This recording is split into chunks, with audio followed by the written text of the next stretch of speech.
Welcome to the Final Girls podcast. This is Anna, co-founder of the Final Girls Collective and your podcast host. If you're new to the show, first of all, welcome. Every season, we explore the intersections of horror film and feminism, looking at a particular trope in depth and exploring how it's been presented through horror film history. We're going to be spending the next few months talking about the most elegant of movie monsters, the vampire. In each episode, I'm joined by a special guest to dive deep into a vampire movie or two. We discuss the films in detail and do our best to try to contextualize the films and think about what works and what doesn't from a contemporary perspective. In today's episode, we're going to be discussing two extremely different 1970s films that center black vampires. First of all, we're going to be talking about the 1972 blaxploitation hit Blacula, starring William Marshall in the title role as an 18th century African prince called Mamuwalde, who is turned into a vampire and later locked in a coffin by Count Dracula in the Count's castle in Transylvania after Dracula refuses to help Mamuwalde suppress the slave trade. Then we go into what's definitely one of the most unique and distinctive films I've personally ever seen. The experimental horror film Ganja and Hess, directed by Bill Gunn. The film follows the exploits of anthropologist Dr. Hess Green, played by horror icon Dwayne Jones, who becomes a vampire after his intelligent but unstable assistant stabs him with an ancient cursed dagger. Green then falls in love with his assistant's widow, Ganja, who learns about Green's dark secret. I'm joined in this episode by film critic and podcast regular Layla Latif to discuss both films in depth. This whole season looking at vampire films is made possible with the support of our friends at Arrow Video, who bring you the very best in cult, horror, and genre films, specializing in deluxe definitive home entertainment editions with uncut versions, newly commissioned artwork, and specially curated extras. They've got now more than 500 physical releases out there, and throughout this whole season, in each episode, we'll be recommending a film that we love from their vast collection. And this week, our pick is the Spanish found footage zombie horror Wreck, a sort of 28 Days Later meets the Blair Witch Project, where a mysterious virus turns the inhabitants of an apartment building in Barcelona into a horde of frenzied, bloodthirsty zombies. It's genuinely really, really great. Now, usually this is where I would give a spoiler warning, but actually for the large part of this episode, we don't spoil the films at all. And honestly, I'd encourage you to listen to the whole thing, especially if it convinces even one person to seek out the wonderful Ganja and Hess. There is a little bit of spoiler action towards the very end of this episode, but I will make sure to link it in the show notes so you know when it's coming. But for now, please enjoy our discussion about Blacula and Ganja and Hess.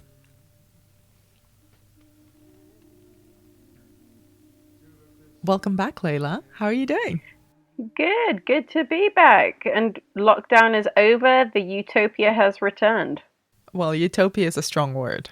I'm dancing in the street, right, as we're speaking. Well, you're going to the cinema after this, so that is a sort of a utopia.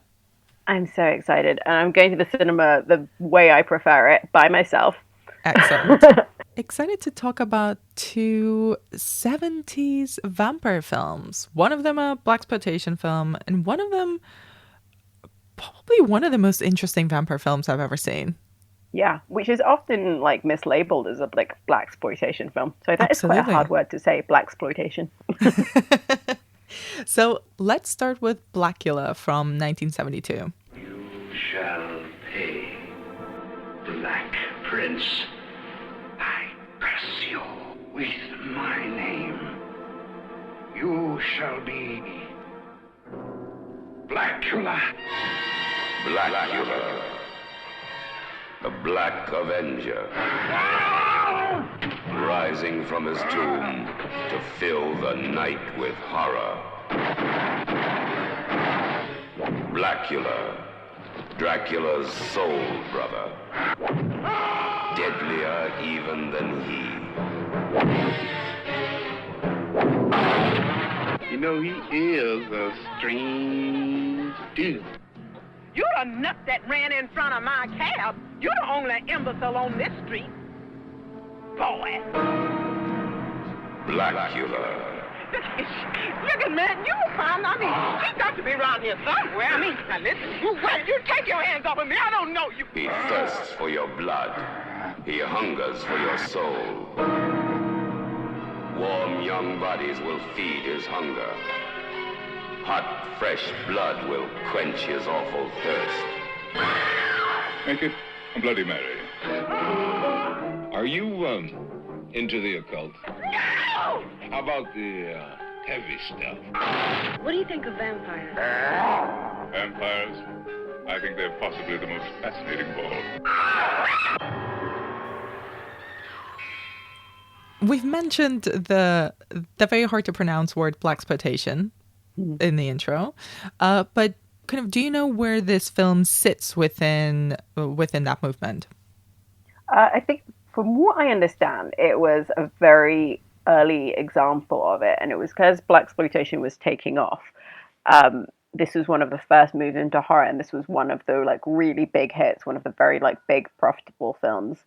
But when I was doing my research into this, the thing that I found surprising was that a lot of blaxploitation films weren't actually made by black filmmakers. A lot of them had a white director, white writer, white crew, and they would just kind of plug black actors into these films. Whilst Blacula was one of the kind of slightly higher budget and more popular ones that had a fully black director in William Crane, and as a result, I think is probably a slightly more interesting example of the genre.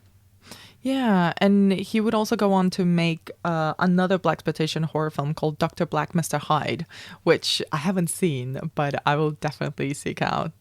Yeah, it's funny. Like, you feel that with a lot of, and it's something that happens to female directors and to male directors as well, where they have this big hit, where if it was like a young white guy, that would then be parlayed into like bigger budgets and more work and stuff. But then often you see people have this like one big hit, and then they might do a couple of other things, and then they'll kind of like keep ticking along with TV and stuff, and it never really goes anywhere. So let's talk about Blacula itself as a film, and it's impossible, I think, to separate it from blaxploitation and the success that it had and how much it then influenced, or the influence that it had on black horror itself. But what do you think of it as a film? I came into it, I'd never seen it before. This podcast. I mean, you asked me which episodes of this I wanted to do, and I immediately zeroed in on this because I hadn't seen it. And my only real knowledge of Blacula was a really, I think, truly hilarious Simpsons joke where Dr. Hibbert is dressed up as Dracula for Halloween, but everyone thinks that he's dressed up as Blacula, and he gets like increasingly frustrated with this. But yeah, I was kind of just expecting like really like bottom drawer, terrible, cheesy, uninteresting movie, and though it kind of is that, if there were a few kind of nuggets of inspiration and some really interesting layers, and like actually a very impressive central performance from William Marshall, that I was pleasantly surprised by this film. Oh yeah, and I definitely want to ask you about him. Did it work for you as a horror film, or more as a kind of as a product of its time, of a very, very particular moment in American cinema? Probably more the former, but I would say there is actually one moment in it which I thought was genuinely really scary and affecting. Oh, which one? It's where the woman is running in slow-mo down the hall towards the guy on the payphone. Which, and I watched Horror Noir after this because I knew it had some good. I remembered watching Horror Noir, the documentary, a few years ago, and I was like, I'm pretty sure some Blacula stuff is in there. So I went back to revisit that, and apparently it was this huge battle that William Crane had. He just, he was working with this tiny budget, and with all these constraints, and like had to fight for everything. He had to fight to have a mixed extras in the background of the nightclub scene. Like, it was not a incredibly supportive studio behind him, and all he wanted was just to have this one camera shot that he could do in slow-mo of the woman running down the hall, and he fought for it, and finally on the actual day they were due to shoot it, he got it. And it's, I think, like the best scary moment in the film by quite some way, because aside from that, I know that like very cheap horror is often like very endearing, but like this is like incredibly janky is the only word I can think of. Like, the makeup is just like embarrassing. The teeth are like really silly, and like, yeah, it's not even like Evil Dead kind of levels of like, okay, cheap but like effective. Like it's fully terrible. But he gets this one moment, and it makes you think that like I would be really interested to see what a director like this could do, untethered by all of these restraints. But you know, he never really got the opportunity.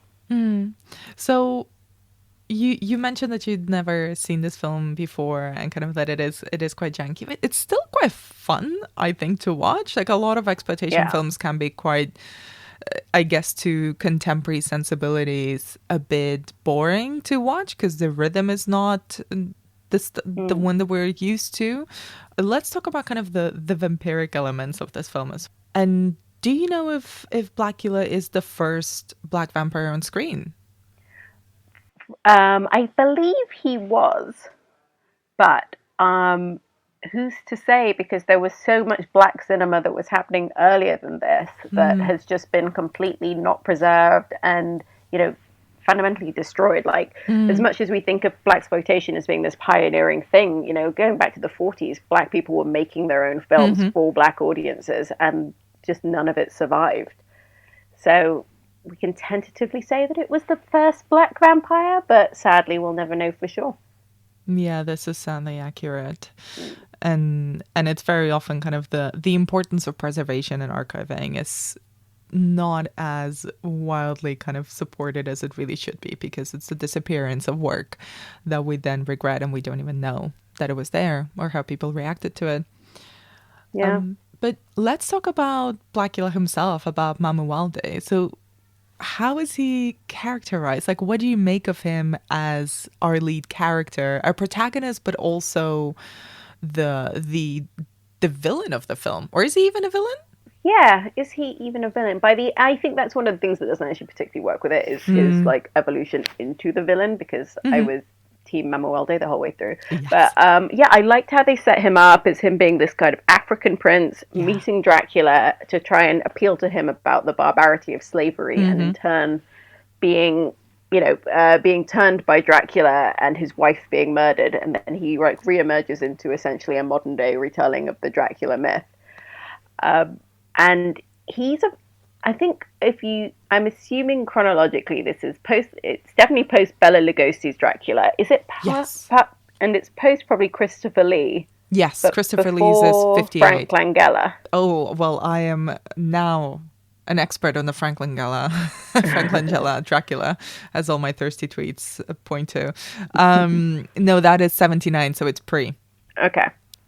So, I'm going to make a bold statement out of it. I would say this is the sexiest of the bunch. Like, I think this man had a real 6'5" baritone presence about him. And in a way, throughout the film, I felt that it was surprising that there wasn't that much chemistry with his love interest, because I felt that I had a lot of chemistry with him just through my like TV screen. I was like, this is, there's something going on between the two of us. I found that encounter in the preamble to like the full the action of the film in the modern days, or in the 70s, kind of when he meets Dracula with Yuba, his wife, to be quite an interesting scene, because Dracula is like a barbaric, really rude character, and also played like really in a really, really terrible way. I can't even remember the actor's name, and like Mamuwalde is just this, exceedingly like aristocratic presence. Well, he's a Shakespearean actor, and apparently before this he'd been very famous for his multiple portrayals of Othello, which you can just picture. It's not a big leap, because he's got such gravitas. Yeah, he does. And kind of, so what do you think this stage actor gravitas that William Marshall brings, what do you think he brings to the role that kind of makes him stand out next to the many, many people who have portrayed Dracula both on stage and screen?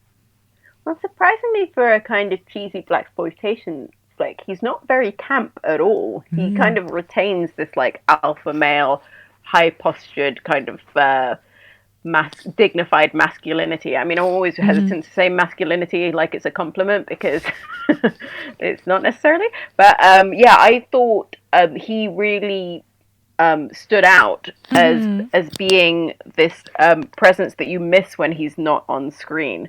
And I think a lot of the cast can't really meet him at what he's doing. And what do you think kind of about him being turned into a vampire as a sort of punishment? That almost seemed quite a strange type of punishment. It's like, oh, I'm going to condemn you to be immortal and have all of these extra powers.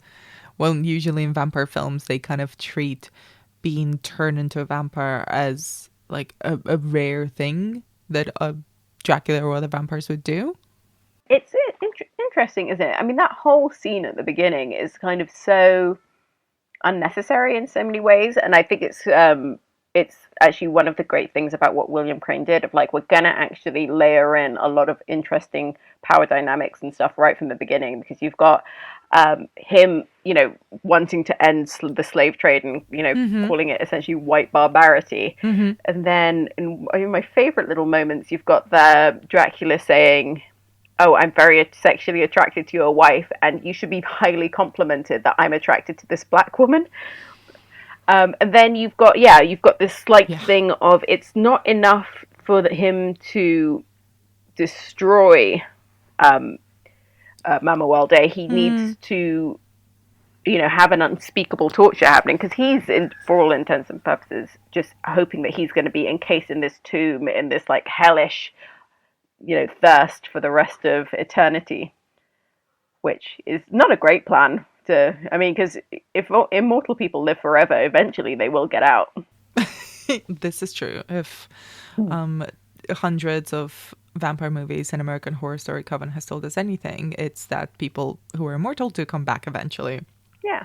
But that scene also probably has one of the most fantastic comebacks I've seen ever, which is where William Marshall just goes, "Sir, are you ill?"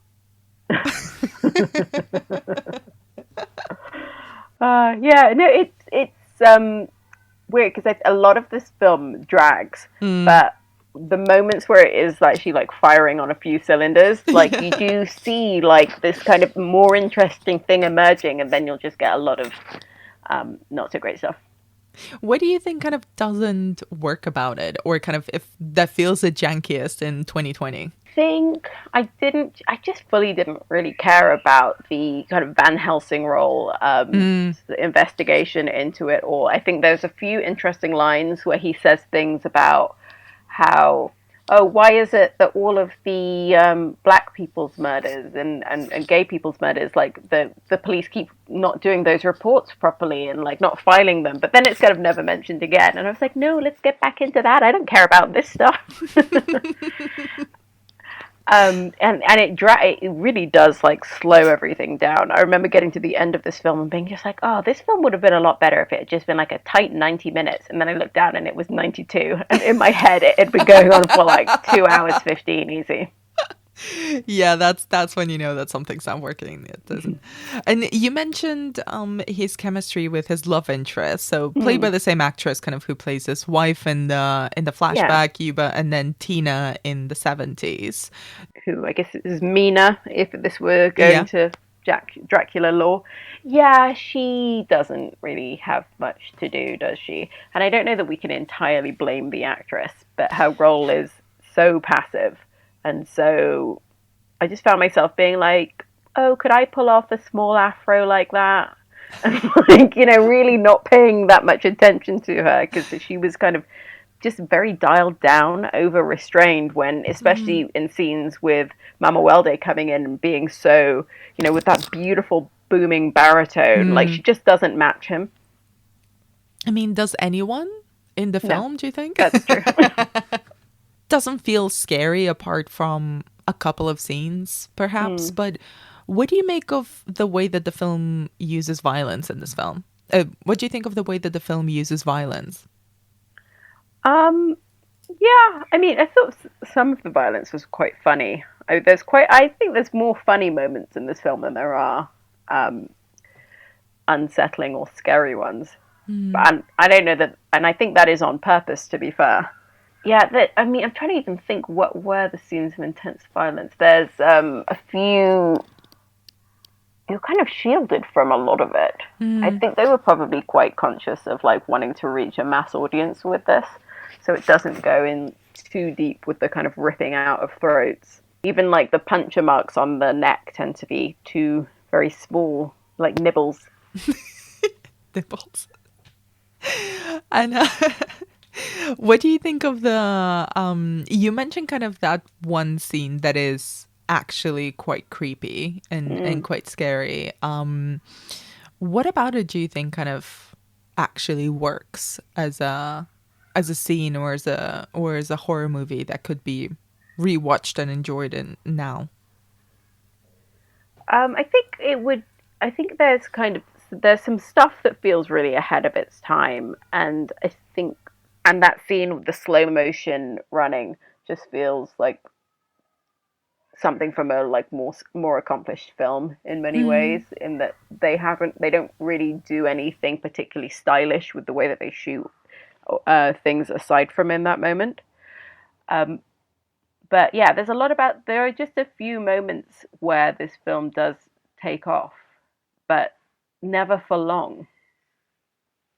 And yeah, some of it does feel very ahead of its time. Some of the themes do seem really progressive. Like I love that Mamuwalde never goes to refer to himself as Blacula because, that would be his slave name. And he is a dignified man who does not get renamed by murderous counts. No, But he's a prince. at the same time, I mean, we can't talk about this film without mentioning the way it treats its gay characters is not good. No, there's two again also interior decorators, two guys who are coded as gay and they're interior decorators and they're kind of murdered by Mamuwalde when they accidentally awaken him when they open up his coffin. It is a product of its time. It is problematic in the way that it treats basically everyone else, even arguably perhaps the female characters as well. Yeah, nothing to be particularly proud of there. They weren't pushing any of the boundaries. But apparently, in the sequel, Blacula Scream, the main character is Pam Grier. So I'd be interested to go and watch that and to see whether it maybe those were some observations that they made themselves of the previous film and have corrected.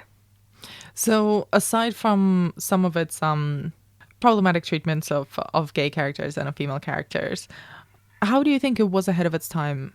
Well, I thought there was there were some moments about kind of like, how the way that the police treats certain members of society and literally just does not try to solve their murders, which felt very ahead of this time. And they kind of touch on that even with the gay characters being like, oh, well, who cares what happens to these guys? Because the police aren't really going to follow up on it. And I thought if they had just kind of edged into that was kind of peeking into maybe not 2020, but I think we're certainly in the 90s with that sort of thinking. But yeah, it's better than I thought it was going to be, but that does not make it a good film. And what do you think kind of, I mean, we've mentioned before that it was a huge box office success. Like it was one of the highest grossing films of its year of 1972. So what do you think has been its, aside from the sequel, Scream, Blacula Scream, what do you think has been its impact on popular culture? I think sadly, I don't know that it has had a huge impact on popular culture. And I think that's one of the things that is often very frustrating when you're looking at things that are made by and for women or by and for people of color, where it's you can prove yourself that something is popular and that something is profitable and that something can be done. And it's there's a complete amnesia from the film industry 6 months later about no, we can't possibly do something with a black lead, or we can't possibly have a woman directing a mainstream action film. So it should. I mean, the impact isn't at what it really should have been. And would you? I mean, we've sort of avoided spoiling too many details about the film. There's not much to spoil. It's the Dracula story. Yeah, pretty much. Do you think that contemporary horror fans would enjoy this film? Yeah, I think it's interesting, and it may feel like it's 2 hours or so, but it's only 90 minutes of your time. I don't think that really counts as much of a recommendation, Layla. I know, but we've all got a lot of time on our hands, okay? But I also think, well, for the most part, like I grew up in Sudan and I, spent most of my adulthood here.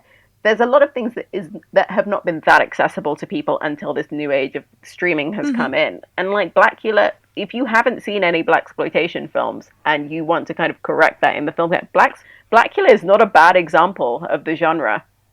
Although, no Pam Grier, so maybe Scream, Blacula, Scream is also a good double bill. So, is there anything that we haven't touched upon about Blacula that you'd like to mention before we move on to Ganja and Hess? Not really, actually. I think it kind of like I said, there's like a few things that are like surprisingly better than you expect. But aside from that, if you just kind of picture what Blacula's going to be, you're probably about 80% right.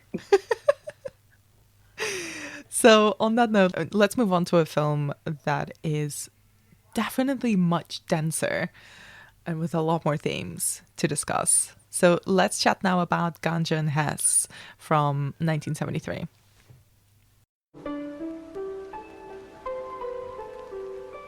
The only perversions that can be comfortably condemned are the perversions of others. I will persist and survive without God's or society's sanction. I will not be tortured. I will not be punished. I will not be guilty. The blood of our Lord Jesus Christ, which was shed for thee, preserve thy body and soul for everlasting life. Drink this in remembrance that Christ's blood was shed for thee. And be thankful.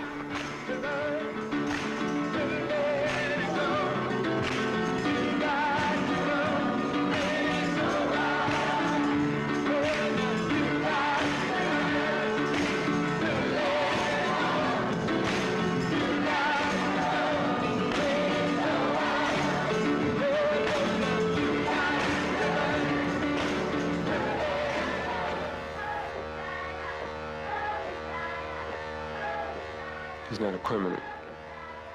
He's a victim.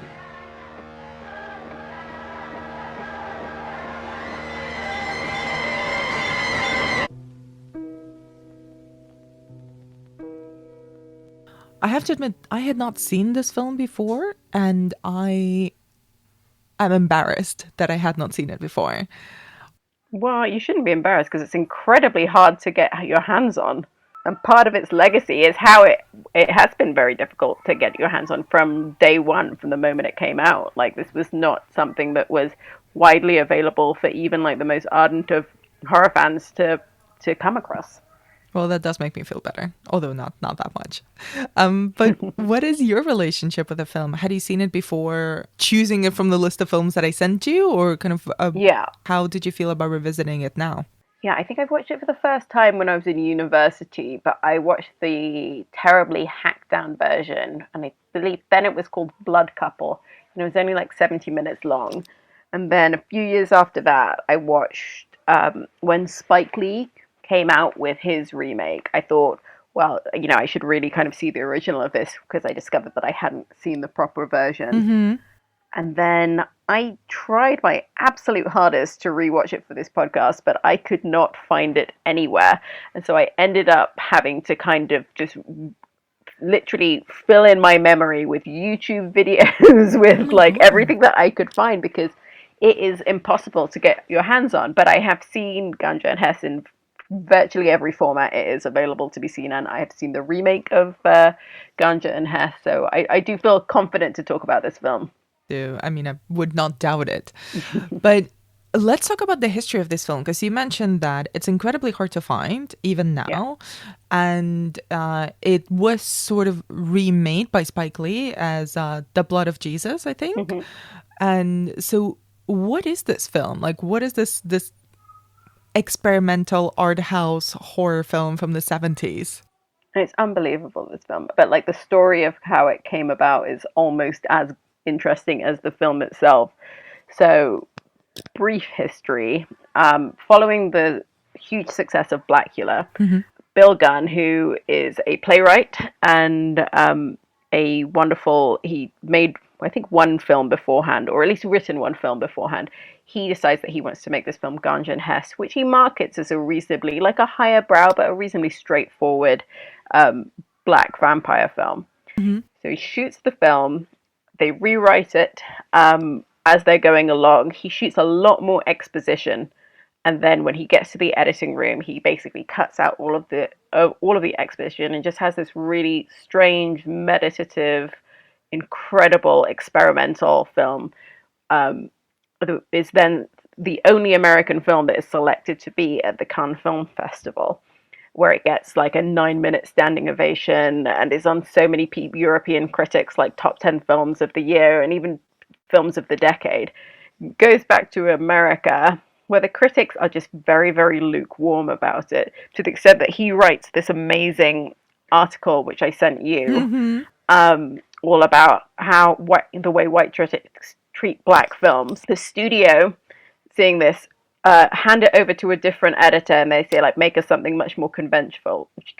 They cut it down to like just over an hour, put in a load of the exposition scenes that Bill Gunn had taken out very purposefully, and it literally then is released a few times under like 8 different names.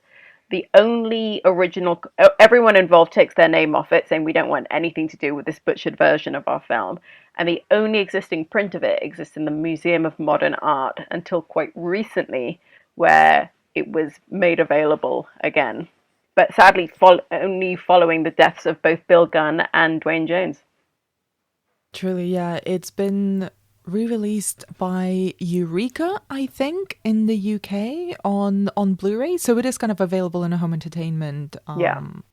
And it was available on Shudder until not long ago, so I'm hoping it will come back. I think it's still available in the US Shudder, but okay. I'll double check and link to it. We've mentioned kind of experimental, and it's weird and kind of very one of a kind, and it had a terribly troubled life cycle after a great premiere at Cannes. But how would you describe this film? Oh, I just think it's absolutely unbelievable. It's like this very, very thoughtful examination of mortality, of religion, and of addiction, very loosely told around the vampire myth. And the word vampire is never said. It's not a conventional vampire in that it's a curse through a dagger rather than the biting of a neck. And I feel like there's like 6 different interpretations of this film that you could come away from that would fully work. Like if you were to look at this as a film about Christianity versus Afro-paganism, there's enough there to have a full film. If it's just a look at addiction, if it's a look at kind of class and social mobility within the African American community, like it is absolute. I absolutely adore this film. I really do. And each time I've come back to it, even though I've seen butchered and non-butchered versions, I feel I can take something else away from it. You mentioned kind of different routes and interpretations into it. Kind of how do you read it? Like, what is your preferred reading of the film? My preferred reading is probably the addiction route, because I love Dwayne Jones. I think everybody who's a horror fan loves Dwayne Jones. He's basically only in 2 films, this one and Night of the Living Dead, but like 2 incredible films. And I really like this idea of he's sort of so jaded and so kind of tired of his life, and then this addiction overcomes him, and he tries to break out of it in various ways, as we all do, by just succumbing to it, by resisting it, by like pouring everything into a relationship, by trying to distract himself by other pursuits, and nothing really works. And so I really like that viewing of it. But then in a way that's a disservice to Hess, to Ganja, who is just as fascinating. Let's talk a little bit about the importance of Dwayne Jones as the lead in this film, because like you mentioned, his other kind of big, I mean, probably one of the most influential horror films ever made, Night of the Living Dead, and a lot has been written and talked about the importance of having him in a lead role in that film as a black actor, even though I think George Romero then was talking about the fact that it wasn't kind of a meaningful casting choice or anything like that, which seems a bit bullshitty. Yeah, I don't believe that at all. Yeah, I don't believe that either. It's like it. So what do you think kind of what do you think, sorry, let me rephrase that question. I'm struggling to phrase it. Why do you think it is so important to have Bill Gunn cast Dwayne Jones in the lead role in this? I think it's an incredibly difficult part to pull off because he's so unengaged from so much that's happening around him. And Dwayne Jones just has this like intelligence and magnetism to like every single thing that he does. So you can feel his disconnection from things that he's doing, even though he's only been on screen for 3 minutes and you barely know anything about this character. You just fully understand him. And I think in many ways, from what I understand about Bill Gunn and Dwayne Jones, is that they're very uncompromising artists. And they weren't, which I mean, this is the reason that they did so little, because they weren't willing to just put their name to anything or just put themselves up to anything they didn't really feel that strongly about. And I think there was a perfect marriage with these kind of two sensibilities that they have. Just like phenomenally intelligent, understated, but like very experimental style that they have. How do you think that lends itself to the scenes that they share together? Because Bill Gunn plays a supporting role in the film, and he's actually the one who kind of, well, transforms Hess into this vampiric or quasi-vampiric creature. Yeah. It's always a bold move, is it, when somebody casts themselves in a film? It normally doesn't work out. But yeah, he's got that slightly unhinged presence without ever going too big with it. And I think it's one of the things that doesn't particularly work about the Spike Lee remake, is that these guys and their performances are both, even though nuts things are happening and big emotions are happening, like they just keep everything so bubbling under the surface. Even when George Mader is having like a huge breakdown, like he doesn't oversell it. It never gets camp. It never gets broad at all. Yeah, I mean, I really like this film. Did you like it? Oh my God, Layla. Oh, I'm so pleased. Like literally, this is why I was saying in the beginning, I'm embarrassed to not have seen this film before, because it is, I'm going to butcher my thoughts in this, but this film feels fully understanding poetry for the first time. Yeah. You know, like when something really clicks, and it sort of sits in between those worlds of horror and horrific imagery and tapping into something much deeper than just cheap thrills or blood or violence in the cheapest of sense, in the way that kind of Blacula, the film we were talking about before, was kind of, creating kind of scenes of violence, but were just exploitative in the sense, like this is just cheap horror. Yeah. This is trying to go into the meaning of it, and at times it feels like a trance as well. Yeah. And the scenes with Bill Gunn, and like you were talking about before, the scenes with Bill Gunn and Dwayne Jones just feel almost like you're worried about what's going to happen because it's entirely unpredictable. Like there is no way that you can, I don't know, at least I couldn't kind of predict where anything was going, because the characters all seem so entirely fluid and changing in every scene without ever losing the center of their character, if that makes sense. Yeah.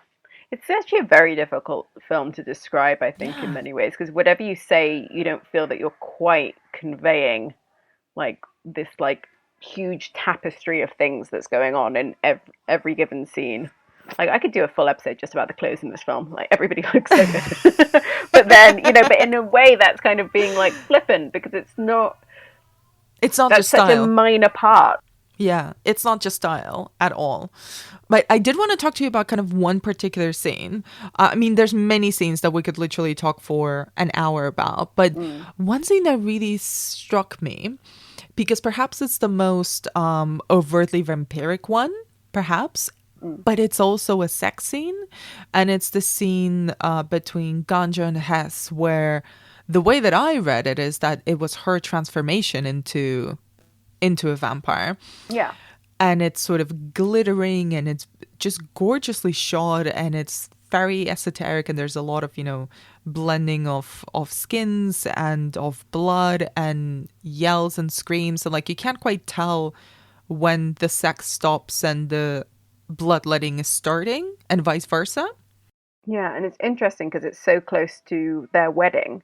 Yeah. But it feels, because the scenes of their wedding are so kind of staid and like joyless, and then you have that scene where it's just like, oh no, this is kind of the true wedding, the true union of them being like inextricably linked together. Yeah. Oh God, I love this film. I'm so glad that it has survived. Thank goodness for the Museum of Modern Art for keeping some version of it available for us. And what do you think kind of about the relationship between Ganja and Hess? Or Hess and Ganja, I should say. It's really interesting because essentially one of them, it turns out, is not cut out for mortality and the immortality, and the other one is. And I think there was some like really interesting stuff at play, all about like the nature of like black men versus black women, about how like black men are maybe doomed to have like higher expectations for themselves, and like you can get very close to like this wonderful idealized existence.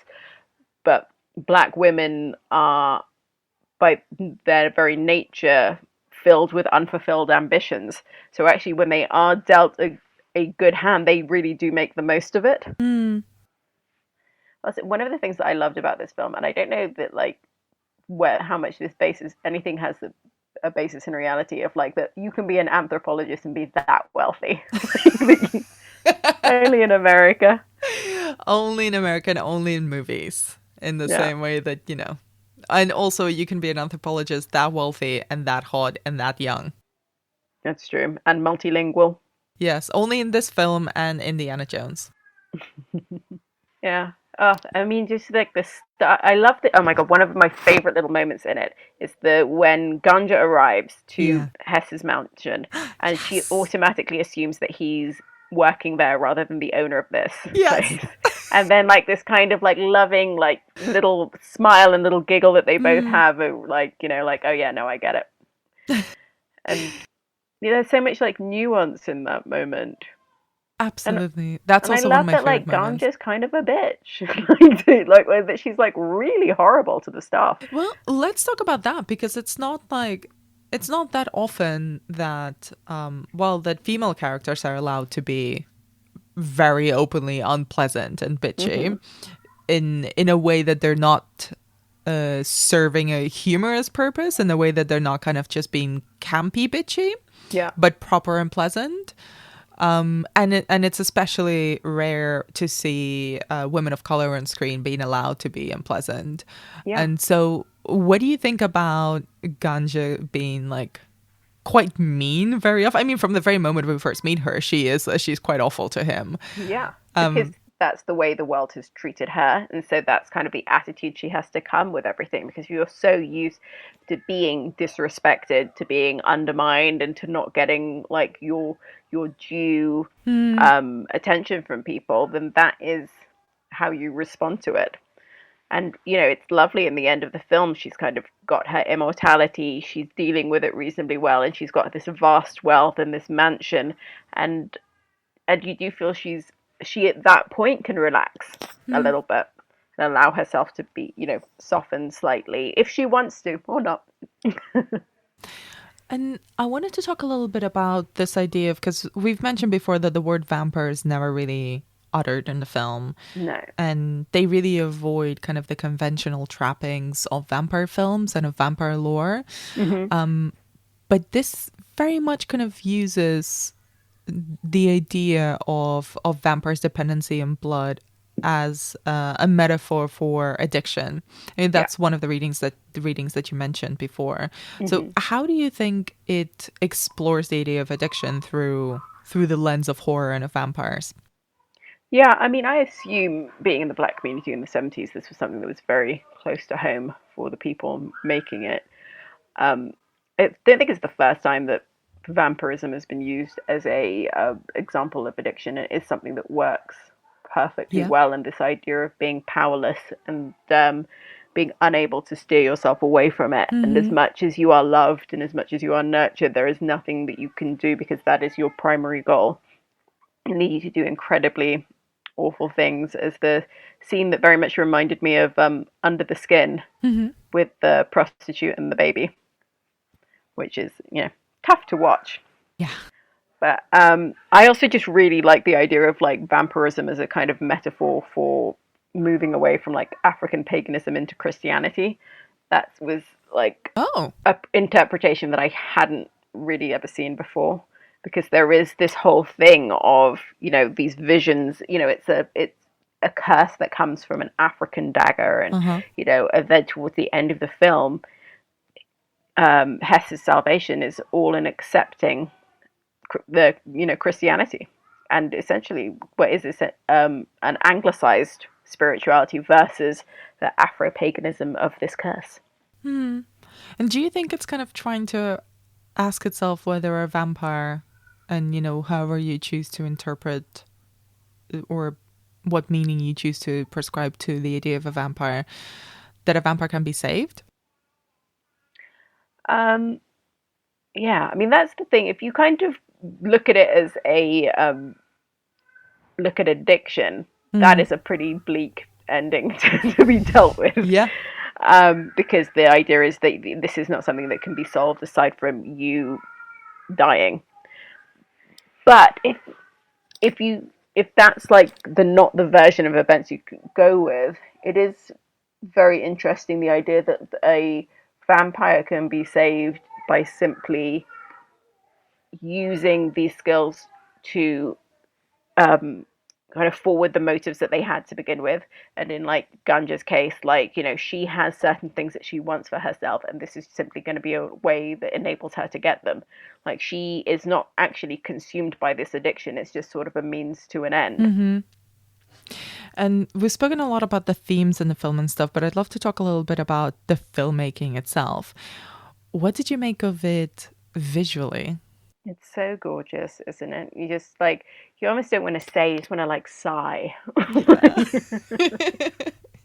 But when I say visually, I'm also I really want to hear your thoughts about the sound as well, which I found so interesting. So hypnotic. Yeah. It's one of those things where you sit down and, but with the visuals and with the sound, it just completely absorbs you. And I think where maybe like the idea of like, a super experimental vampire film where it's actually, they tell you I mean, it is very unusual the way it's constructed, in that it like gives you narration to tell you exactly what's going to happen in the next 45 minutes essentially. That isn't something that's like at all challenging for the brain somehow. It's actually something that sort of turns the lights down and just fully absorbs you into it. It's a fascinating thing to experience. And it's almost like you're experiencing something rather than just like passively watching it. I was about to say the same thing. Like the word experience, like this film feels like an experience as opposed to a viewing or just watching something and following the plot. At some point you kind of give up on trying to like make it make sense narratively and just try to feel it so it makes sense emotionally, so you connect with the characters and what they're feeling and how they're experiencing it. There's a scene in particular kind of towards the end where there's a ton of wailing, and I think it's from Hess, or at least that's how I interpreted it, and it's so painful. Like it almost feels physically painful. Yeah. I mean, I loved all of those scenes. And towards the end, when those long scenes in the churches, I almost feel like I'm not sure about this, but I would put good money on that being a real church and a real congregation, because there was something about this sort of religious experience that they were having that felt so authentic. I wanted to ask you about the influence that this film has had. So we've kind of talked about its troubled history, its troubled preservation, but also brought up the remake by Spike Lee, which probably, hopefully, brought a whole new generation of audiences to it. Yeah. So what do you think has been the influence of this film on other films, on other vampire films, on other filmmakers? I mean, it's funny because I kind of can't think of anything that similar to it that's been done by black filmmakers, aside from obviously Spike Lee doing a remake. And I wonder whether there's actually maybe a negative influence of a film like this because of its troubled history, because it did not recoup any of its losses, because it got mediocre reviews that would probably actually meant that a lot of really interesting experimental black films didn't get made. Sorry, that's a really bummer answer, but I bet that's the case.